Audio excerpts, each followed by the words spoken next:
Hello everyone, welcome back to our YouTube channel RB Group of Commerce Classes. So this is Abhishek और today हम start करने वाले हैं class 12 के macro economics का एक चैप्टर बैलेंस ऑफ पेमेंट। तो इसको स्टार्ट करने से पहले अगर अभी तक आपने हमारा चैनल सब्सक्राइब नहीं किया तो प्लीज़ चैनल को सब्सक्राइब कर दें ताकि इन फ्यूचर टाइम हम कोई वीडियो अपलोड करें तो उसका नोटिफिकेशन आप तक पहुंच जाए। तो चलिए स्टार्ट करते हैं बैलेंस ऑफ पेमेंट। सबसे पहले इसकी डिफिनेशन समझते हैं। It is a systematic record of all economics transaction. यह एक सिस्टमैटिक रिकॉर्ड है पूरे इकोनॉमिक्स ट्रांजेक्शन का of a country with the rest of the world.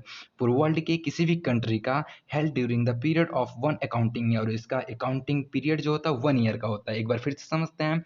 यह पूरे वर्ल्ड के किसी भी कंट्री का या एक सिस्टमैटिक रिकॉर्ड है पूरी इकोनॉमिक्स ट्रांजैक्शन का और इसका अकाउंटिंग पीरियड 1 ईयर का होता है। और नेक्स्ट पॉइंट इसमें दिस ट्रांजैक्शन में be made by the individual firm and government of the country.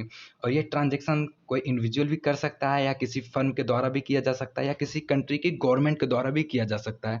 और इसमें नेक्स्ट पॉइंट आता है बैलेंस ऑफ पेमेंट। इसको शॉर्ट में बीओपी पढ़ सकते हैं। BOP is a wider concept, मतलब बैलेंस ऑफ पेमेंट ये एक वाइडर कॉन्सेप्ट है। और आगे हम अभी पढ़ेंगे कि वाइडर कॉन्सेप्ट क्यों है, कैसे है। तो अभी इतना इतना पढ़िए, BOP is a wider concept. तो आगे है, जब हम किसी देश से ट्रांजेक्शन करते हैं, फॉर एग्जांपल जब हम किसी गुड्स या सर्विस को अपने कंट्री में एक्सपोर्ट करते हैं या किसी गुड्स या सर्विस को अपने कंट्री में इंपोर्ट करते हैं, तो या तो हमें पैसा रिसीव हो गया तो हम उसको पेमेंट करेंगे। तो आगे पढ़ते हैं इसमें।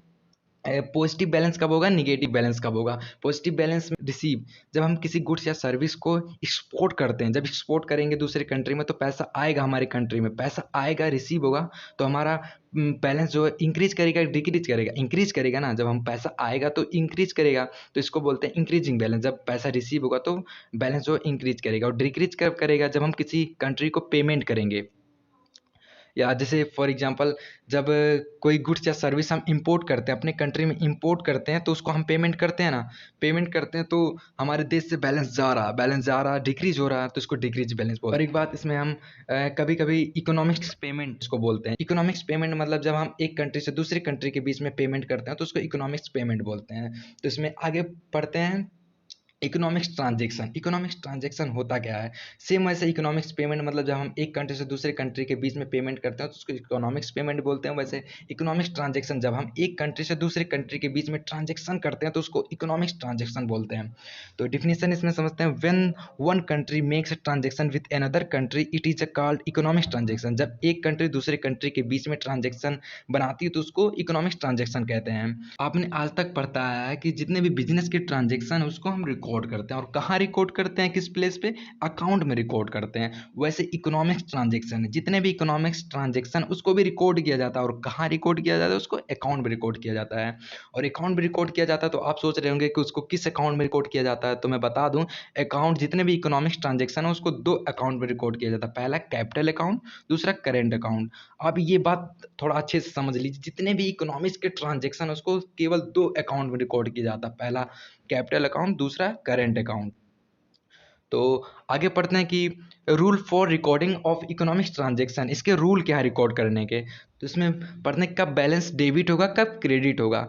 जब हमें पैसा रिसीव होगा, जब हम ट्रांजेक्शन करते हैं हमें पैसा रिसीव होगा तो वो क्रेडिट बैलेंस है। या जब हम ट्रांजेक्शन करते हैं हमें पेमेंट करना होता है तो उसको डेबिट बैलेंस है। एक बार फिर से समझ लें कि जब हम किसी कंट्री से ट्रांजेक्शन करते हैं तो जब पैसा हमें रिसीव होगा तो उसको क्रेडिट बैलेंस कहते हैं और जब पेमेंट हमें करना होगा तो उसको डेबिट बैलेंस कहते हैं।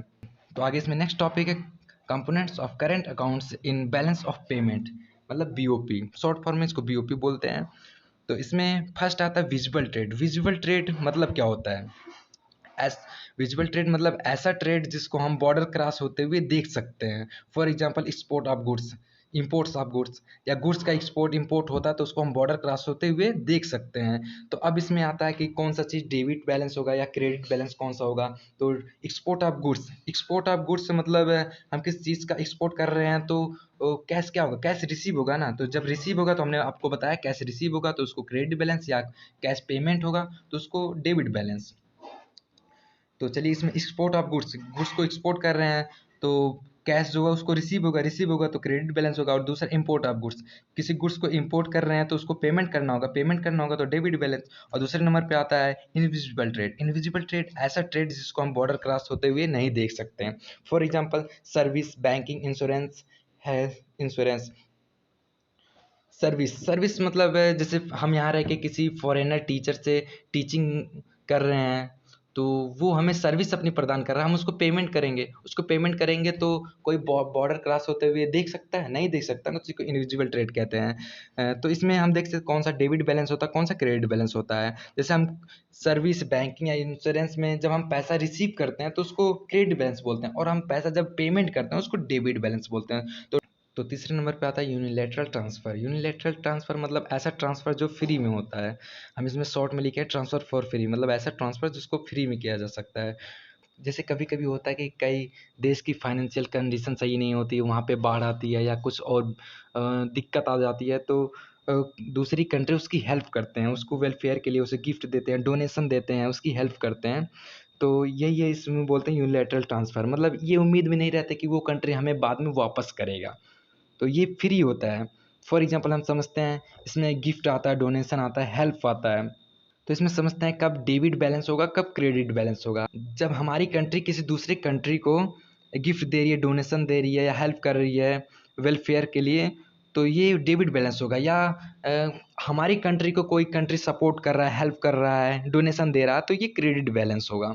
तो आई होप समझ में आ गया होगा आप लोग को। तो आगे इसमें चौथे नंबर पे आता है net factor income abroad. Net factor income abroad को हम शॉर्ट फॉर्म में नफीफा भी बोलते हैं। इसमें दो चीज़ आता है, फैक्टर इनकम फ्रॉम एब्रोड और दूसरा फैक्टर इनकम टू एब्रोड।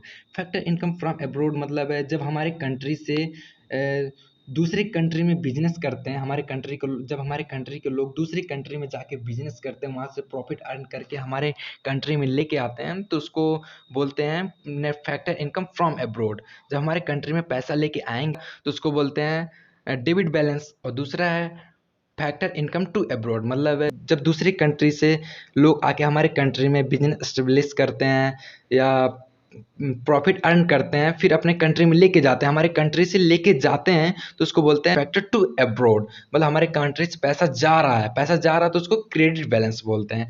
तो आई होप आपको समझ में आ गया होगा। तो आगे का हम नेक्स्ट पार्ट में कंप्लीट करेंगे।